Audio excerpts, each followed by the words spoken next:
Let's go to the guest line here and talk to our guy who'll be joining us during the season. You're going to see him on the game this coming Saturday. You saw him on Saturday night. And, of course, the NFL on CBS. Ross Tucker joining us on the Midday Show. Ross, how are you? Did I do a good job explaining that, Ross? Yeah, I think you did, Hugh. That was pretty good, man. I appreciate it. It was nice. I like it. That was some hardcore football stuff. No, you know what, Ross? And I just want to say, man, congratulations. I'm glad you're here. And I keep telling Joe, I was like, dude, Ross about to blow up, dog. He probably ain't going to be fooling with us by next year, about this time. And I told him, Hugh, that's not going to happen. Ross is not going to just not answer our calls. No, I tell you what, though, I ain't going to lie, Ross. The other day we were watching the preseason game, sound like you had a little bit more bass in your voice, man. Excited for football. Sound like you had a little bit more bravado, man. Was that the case? I don't know. I think I do the same thing every time. I don't know, man, because I'm not gonna lie. When I saw you move up to the number 2, man, I was like, yeah, Ross, that's really good. And you do a really good job, man. And it just felt like you had a little bit more, you know what I mean? Like you've been working out a little bit and had a little bit more bass in your voice, dog. I just want to give you your props.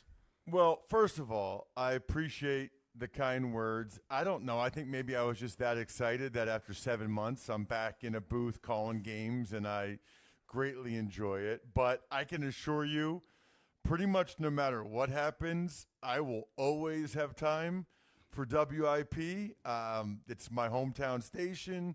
I'm a man of the people. I mean, you guys know that. Next Thursday, I'll be at Soul Joel's in Pottstown, hopefully meeting as many people as possible. You guys ever... Joe, Hugh, either one of you ever get out to Soul Joel's in Pottstown? What is that? I have never been there, but it sounds like a good time. Awesome. Sound like some adult beverages or something. Sure, I bet. Well, no, so it's a huge venue, but he has legit stand-up comedians coming in there like every night.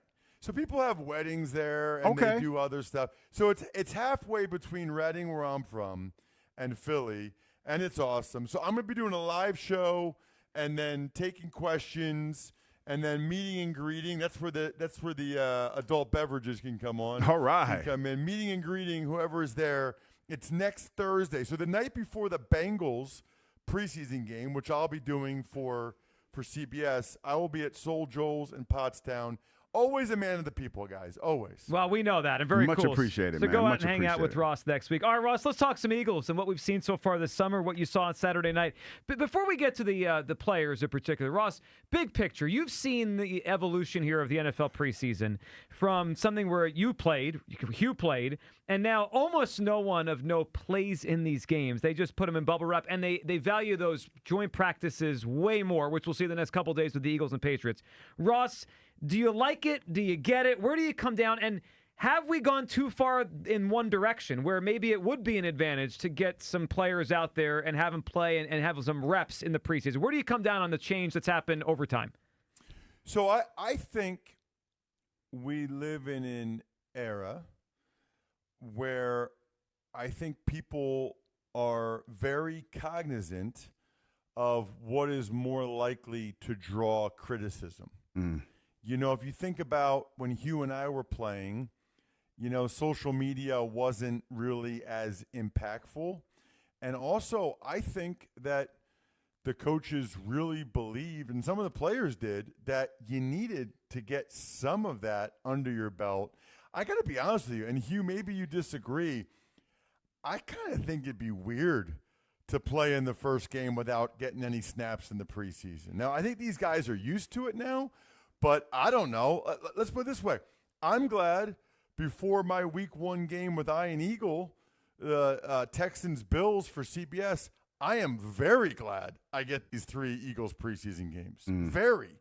You know, I think anybody in any walk of life would like to get the rep. Now, I'm not taking an injury risk up in the booth calling the game, so I get it. But that's actually a fascinating question, Joe, because there are some people that believe that the month of September has more or less become like preseason, and that a lot of teams are still figuring things out during the month of September, and that, you know, that's just kind of part of it. It's a longer season now. It's 17 games.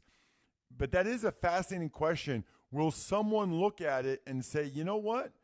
Rather than going 2-2 or 3-1 or whatever in September, if we play these guys more and they're really sharp, I think we might get off to a better start. The only thing I would say about that is I don't think it matters for week 2, 3, or 4. I really think it really only matters that much for week 1, whether or not you play in the preseason. It's an interesting question, but I don't think it's ever circling back around.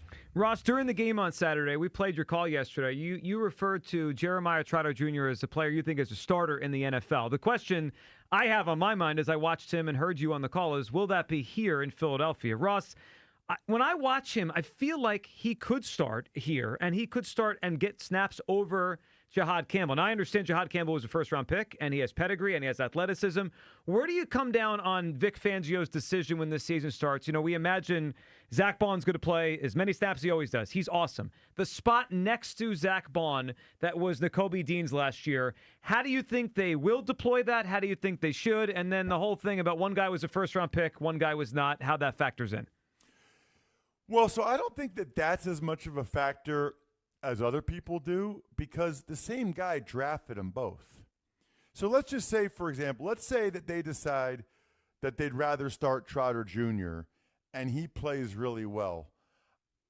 That, to me, is not a huge indictment on Jihaad Campbell, but instead that would be a huge feather in Howie's cap that a 5th-round pick is out there balling. Kind of like getting a Jomo for a 7th-round pick. You know, I think that would actually really be in Howie's favor if Trotter was out there playing well. I also, I don't know. I mean, I would say of like all the coordinators in the league, I probably have the most confidence in Vic Fangio to just play the guy he thinks is better.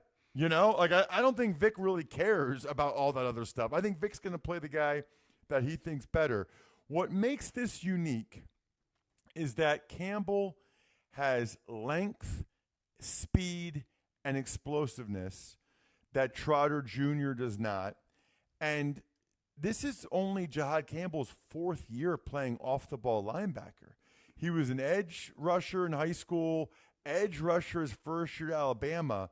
So he needs the reps, he needs the playing time to get to where they think he can be, which is from like a physical ability, like a Fred Warner type, you know, being that type of athlete. He's got the physicality at that position. Whereas Trotter Jr., I think we know, Trotter Jr. actually reminds me a decent amount of Nakobe Dean. They are similar players in that they're not going to wow you with their size or their speed, but it's their instincts and the way they see the game and their physicality. What I'm curious about is I wonder if at some point they would ever rotate them, you know, where one guy gets a series or two, then the other guy gets a series or two. That way you kind of keep them both alive. You keep them both in the mix. Campbell's getting his reps. I don't know that Vic would want to do that. I think a lot of times coaches don't want to do that. I guess I would say it's a really good problem to have. My point on the broadcast was just there's a decent amount of teams I think he would start for. I mean, I'd have to go through them all, but I think Jeremiah Trotter Jr. would start for a handful of teams. If I were them, I would try to trade for him, but I think that you'd have to give up something pretty good for Howie to move on from him at this point, especially with having 2 more years left on that rookie contract. You know what, Ross? Let's stay on this defensive side of the ball, man, because I'm kind of curious, and I'm a long talk a little bit because I'm curious to see from your perspective as an offensive lineman what you saw from UR Bernard, and when you look at him and his raw ability, like realistically, Ross, how long is it going to be? Like when you talk about years, because I don't think he's going to be a factor this year, but realistically, how long do you think it'll be if you think he can play at this level? It'll be before we can see UR Bernard making an impact in the NFL. Well, I honestly think, Hugh, you would be able to answer that more than me. It's crazy, and I can't wait for Saturday night. I really can't, because I can't wait to see whether it's UR Bernard or the other guy, Joshua Weru. I can't wait to see how much progress they make from game 1 to game 2 of their lives. Of their lives. You know what, Ross? How crazy is it to think that they never played football, and they have so much raw talent that they're out there playing against grown-ass men in a preseason game. Well, How so crazy is that? I'm like, honestly, you guys have to, and the folks listening, hit me up on social media at Ross Tucker NFL. If it were me, I would just show those guys every snap they're in, because to me, it's like the greatest reality show I've ever seen. I mean, poor you are. He's getting cut blocked. He's never seen it. I thought the same thing. I'm like, he don't know what to do. He had no idea you could cut him low. But then, by the way, I know he didn't make the tackle, but like that play by the goal line, he had the B gap. He totally owned the right guard, destroyed him out, and then when he saw the running back, he shed him. He goes to make a tackle. Think about it. They don't tackle in training game. He's never made a tackle in his life. Can you imagine the first tackle of your life is in a game against an NFL running back? Like, of course he missed it. So I saw enough on just that play alone, to think he's worth continuing to work with. I just think, it takes a while to understand blocking schemes, to understand, staying in your gap.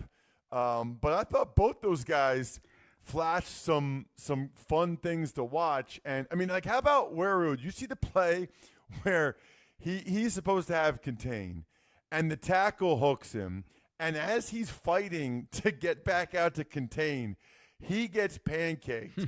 As he starts to get up, the dude like rhino spears him on the ground. Man. I mean, can you imagine? Like you've never played this before, and you're like, he's looking at the lights. I mean, these guys are coming from Africa, and they're in Baltimore, M&T Bank Stadium, getting thrown on the ground and then getting speared on the like. He must have gotten up and been like, what the heck is going on? What have I walked now? into? Yeah. But you know what? Those guys, they kept playing. They kept trying. Like, I can't wait to watch them the next two games. And then really, like, next year, if they're both still here, and next year, I think there's a chance that they could make a lot of progress, because all season practicing, watching the tape, seeing what the other guys are doing. I forgot. Mailata said the other night that he gave up a sack on his third play. I just remembered, I don't know if you guys remember me posting this, but the last preseason game, I saw Mailata. I thought, this guy's going to be a Pro Bowl. Oh, I remember you saying awesome. it. Yeah. Well, I couldn't believe it. Ross, if it was anybody else, not the Eagles, I would kind of shrug this off like, oh, yeah, right. These kids that have never played football in their lives are going to become stars. But we've seen it. Mailata, like you said, was a rugby player into becoming one of the best left tackles in the league. So obviously the Eagles are good at this, right? At kind of molding clay into something, and taking an athlete and making them a football player. So, I mean, Ross, I would not bet against it. I mean, if I had to guess right now, just the odds, one of these two is probably going to hit. They're going to get a player out of this, which is amazing. It's a testament to their coaching. That's actually a really good way to look at it, which is, if you took how many of these guys, most of them are probably not going to hit, but it's worth it. If I don't know what the percentage is, is it 25%? Is it 50%? It's definitely worth it. I mean, the one guy's a 7th round pick, the other guy's an undrafted free agent. You're not exactly, investing a ton of resources into him. You're not. Ross, we appreciate you hopping on as always. Everyone check out Ross in Pottstown next Thursday, and we'll be watching and listening Saturday night against the Pats. Thank you, Ross.